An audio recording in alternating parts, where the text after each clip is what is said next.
Welcome back for another deep dive. Yeah. So, you folks have sent in excerpts from The Same God by Paul Salahuddin Armstrong. Oh, yeah. Looks like you're all interested in how different religions view God. Okay. Specifically, Islam, Christianity, and Judaism. And the idea is it really the same God worshipped across these faiths? Yeah. Let's unpack this. It's fascinating that the document addresses a common misconception right off the bat. Okay. The term Allah. Right. I've noticed that a lot of people associate Allah almost exclusively with Islam. Exactly. Allah is simply the Arabic word for God. Arabic-speaking Christians and Jews use it as well. Think of it like Dios in Spanish. Yeah. Or Dieu in French. It's just the word for God in that language. So right away, the document is challenging some preconceived notions that people have about Islam. What else jumped out at you in these opening sections? Well, it highlights the common thread that runs through all three religions. They all trace their origins back to Abraham, peace be upon him. And they all share reverence for prophets like Moses and Jesus, peace be upon them. Right. Yeah. That shared Abrahamic heritage. But obviously these faiths haven't remained identical. They've branched out in some pretty significant ways. But absolutely. And this is where the document digs into some key differences. Yeah. And one of the most fundamental is the concept of God's oneness, which is central to Islam. Right, and the document brings in some powerful quotes from the Quran to illustrate this. Right.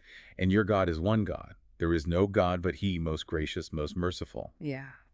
This really emphasizes the Islamic principle of tawhid, the belief in the absolute singularity of God.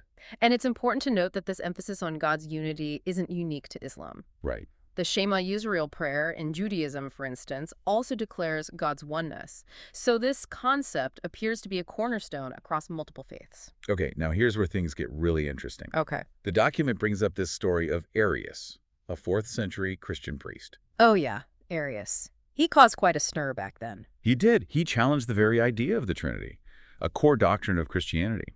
Yeah, his argument was that God, as the creator, couldn't be one and the same as Jesus, peace be upon him, who was part of creation. He saw the term son more as metaphorical, Right. Highlighting Jesus's elevated status, rather than like a literal biological connection. Which, if you think about it, actually aligns pretty closely with how Islam views Jesus, peace be upon us. Exactly. The document even quotes the Quran. It states, say not Trinity, desist. It will be better for you. For Allah is one God, glory be to him. Far exalted is he, above having a son. So we're seeing echoes of Arius's ideas in Islamic teachings centuries later. Wow. So what does this historical debate tell us? Well, it tells us that not only is the idea of God complex, Yeah? but that it's been open to interpretation even within a single faith like Christianity. That's a great point. And speaking of connections, the document then gives us another point of connection, a list of prophets recognized in both the Bible and the Quran. Oh, right. Yeah, that table. It's so interesting to see figures like Abraham, Moses, Noah, Jesus, peace be upon them, all listed side by side. Right. It really drives home that shared spiritual lineage. It's a powerful visual, and Yeah. we can't forget the document's mention of Prophet Muhammad, peace be upon him. Of course. The possibility that he was prophesied in the Song of Solomon as Muhammad is super intriguing. Definitely adds another layer to this whole idea of shared prophecy and the potential connections between these faiths. So I'm curious, what's resonating most with you so far from all this? It's pretty clear we're seeing both commonalities and divergences between these religions. Yeah. What's really striking is that the document doesn't shy away from the differences. Right. But instead, it really highlights those shared roots Mm-hmm. as a foundation for understanding and respect. And this raises an important question. Okay. Knowing these shared roots, Mm-hmm. how can we use this understanding to actually build bridges between these communities today? That's the million-dollar question, isn't it? It's so easy to get caught up in those theological debates Oh, yeah. and lose sight of the bigger picture. Yeah. This deep dive is reminding us that at their core, these religions have some profound similarities. It's like looking at three branches Okay. that grew from the same tree. Hmm. They may have developed in different directions, Right. but they still share a connection to that same trunk, Yeah. those same roots. I love that analogy. Yeah. It's not about erasing differences or claiming one branch is better than the other. Right. It's about recognizing that shared origin as a starting point for dialogue. Right. The document acknowledges that there are distinct beliefs Yeah. and practices that evolved within each faith, but it encourages us to view those differences as opportunities for learning and growth, not barriers. You know, it's so easy to focus on the things that divide us, especially when it comes to religion. But this approach is refreshing. Yeah. It actually reminds me of something I've been thinking about. Well, thinking about the shared prophets Yeah. across these faiths, Hmm. I'm realizing that my own understanding has really been shaped by a single perspective. Right. I grew up learning about these figures from one specific viewpoint. It's really humbling Yeah. to recognize how much more there is to discover Sure. and how much richness comes from exploring different interpretations. That's a valuable insight. And I think it really speaks to the core of what this document is trying to do. Yeah. Encourage a more nuanced, multifaceted understanding of these interconnected faiths. You know, instead of getting bogged down in doctrinal disputes, perhaps we should be asking ourselves, how can we work together Right. to address the challenges facing humanity? Mm. How can our shared belief in God inspire us to make the world a better place? You're so right. Focusing on those shared values, Yeah. like compassion, justice, peace, service to humanity, Right. those can transcend religious boundaries, Absolutely. create common ground for collaboration. Exactly. Those values are universal, regardless of one's specific religious beliefs. This deep dive has been so insightful. It's challenged assumptions, provided a fresh perspective, and honestly left me with a renewed sense of hope. I agree. It's been a fascinating exploration Yeah. of how seemingly disparate religions are deeply interconnected. It's a reminder that we should always approach each other's beliefs with curiosity and an open mind. And that understanding, I believe, is the key to building a more peaceful and harmonious world. Now, what about this document's mention of Prophet Muhammad, peace be upon him, in the Song of Solomon? Well, that passage, which refers to a figure named Muhammad, has definitely sparked debate Right. and different interpretations. Some see it as a potential prophecy of Prophet Muhammad, peace be upon him, Mhm. while others offer alternative explanations. Do you think it's worth exploring this further? Absolutely. I think it's essential to approach these kinds of claims with both curiosity and critical thinking. You know, in investigating the historical context, the different interpretations, the arguments surrounding this passage, Yeah. it can lead to a richer understanding, even if we don't arrive at definitive answers. I think that's a great approach.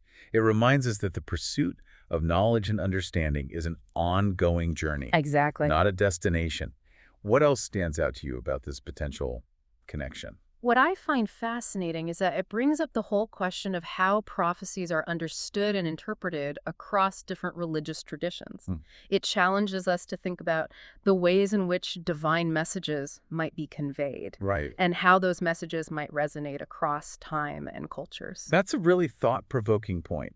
It seems like this single passage opens up a whole new avenue of exploration. Yeah. Where do you think we should go from here? Well, I think it's crucial to delve deeper into the Song of Solomon itself. Okay. What's the context of this particular passage? Right. What are the various interpretations that have been proposed, both within and outside of the Christian tradition? Yeah. And what are the strengths and weaknesses of each interpretation? I'm already feeling my curiosity piqued. Perhaps we can start by examining the historical and cultural context of the Song of Solomon. Yes, understanding the historical setting in which the text was written can definitely shed light on its language, symbolism, and intended audience. Right. This can provide a foundation for exploring the different interpretations that have emerged over time.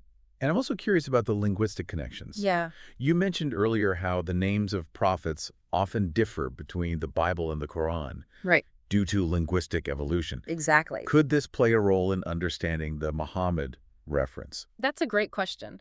Exploring the etymology of the name Muhammad and comparing it to the Hebrew and Arabic names of Prophet Muhammad, peace be upon him, could be illuminating. It might reveal linguistic links that have been obscured over time. It seems like we've uncovered a really rich vein of inquiry here.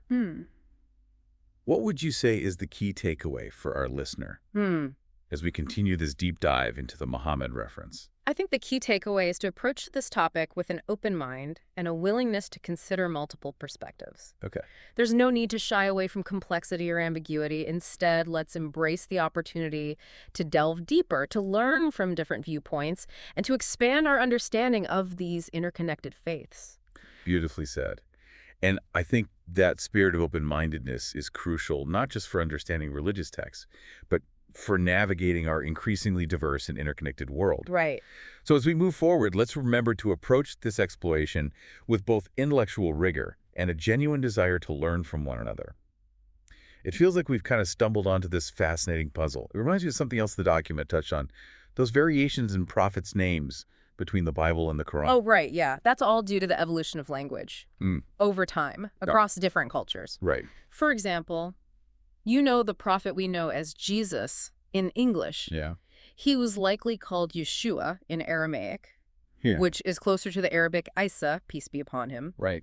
It just highlights how those linguistic shifts can sometimes obscure connections. It's like those, what do you call them, those false friends you encounter when you're learning a new language? Yeah. Words that sound similar but have totally different meanings. Yeah. It really makes you realize how much can get lost in translation over time. Exactly. It really underscores the importance of going back to the original sources and understanding the historical and cultural contexts, in which these names and stories originated. So applying that to the Muhammad reference, it seems like we need to consider not just the literal spelling, Right. but also the broader linguistic landscape at the time. Exactly. We need to ask ourselves, how is the name Muhammad understood and pronounced in different languages and cultures? During that specific time period, were there variations in spelling or pronunciation that could shed some light on this potential connection? This is where things get really exciting for me.